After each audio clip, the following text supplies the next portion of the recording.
કોંગ્રેસ ઉમેદવાર ભીખાભાઈ રબારીએ કર્યું મતદાન। માંજલપુર વિધાનસભા પેટા ચૂંટણીના કોંગ્રેસના ઉમેદવાર ભીખાભાઈ રબારી માંજલપુર સ્થિત ભવન સ્કૂલ ખાતે આવેલા મતદાન મથકે પહોંચ્યા અને મતદાન કર્યું। મતદાન બાદ ભીખાભાઈ રબારીએ લોકશાહીમાં મતદાનના મહત્વ ઉપર ભાર મૂકતા તમામ મતદારોને નિર્ભય અને નિષ્પક્ષ રીતે મતદાન કરવાની અપીલ કરી હતી। સાથે તેમણે ભાજપ દ્વારા આચાર સંહિતાનો ભંગ કર્યો હોવાનો પણ આક્ષેપ કર્યો હતો। લોકોને હવે નિડર થઈને વોટ કરી સત્તા પરિવર્તન માટે અપીલ કરી હતી। કરવું જ જોઈએ, લોકશાહીની અંદર મતાધિકાર આપ્યો છે તો કરવો જ જોઈએ ને।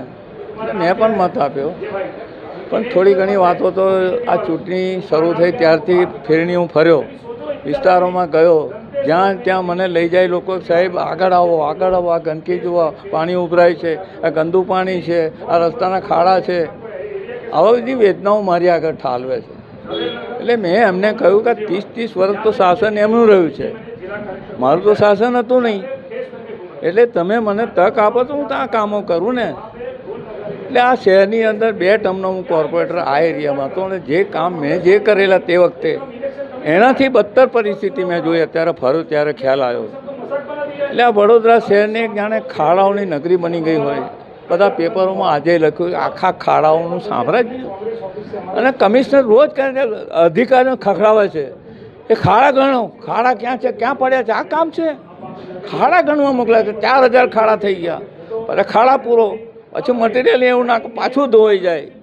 એટલે હું દશા કરી છે આ શહેરની। સ્માર્ટ સિટીના નામે પૈસા ખાઈ ગયા, અને એટલું આ ગંદુ ગબરું વડોદરા શહેર કર્યું છે। સયાજીરાવ નગરી જેવી જે હતી એ પાછી આવી જાય એવું ઈચ્છું છું। અને એટલી હદ સુધી કે આખી વિશ્વામિત્રી તો ખાઈ ગયા, કમાણીનું સાધન જ કરી નાખ્યું, એમના બંગલા થઈ ગયા, એ બધા બંગલાઓમાં રહે છે। હવે તો દુઃખ એ છે કે વિશ્વામિત્રીનું આખા શહેરનું ગટરનું પાણી ઠેલવાય, પેલા મગરો બહાર નીકળે છે, લટાર મારવા રોડ પર આવે છે, લોકો ભયભીત થાય છે। એને હવે લખવું પડશે કે રિસ્ટ્રિક્ટેડ ઝોન છે, મગરોથી બચો।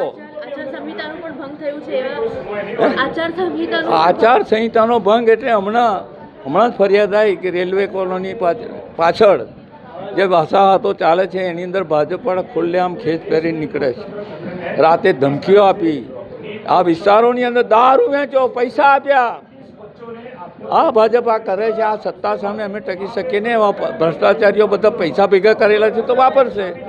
એટલે જનતાને પણ નમ્ર વિનંતી કરી છે કે તમારો વોટ ના વેચાય, જોજો। ફરીથી આપને હું વિનંતી કરું છું જનતા જનાર્દન, મેં તો સક્ષમતા મારી પ્રૂવ કરી છે, મેં 50 વર્ષ સુધી આ એરિયાની અંદર મેં કામ કરેલું છે, તો મને ફરીથી તક આપો તમારો અવાજ બનવાની, એ મારી અપીલ છે।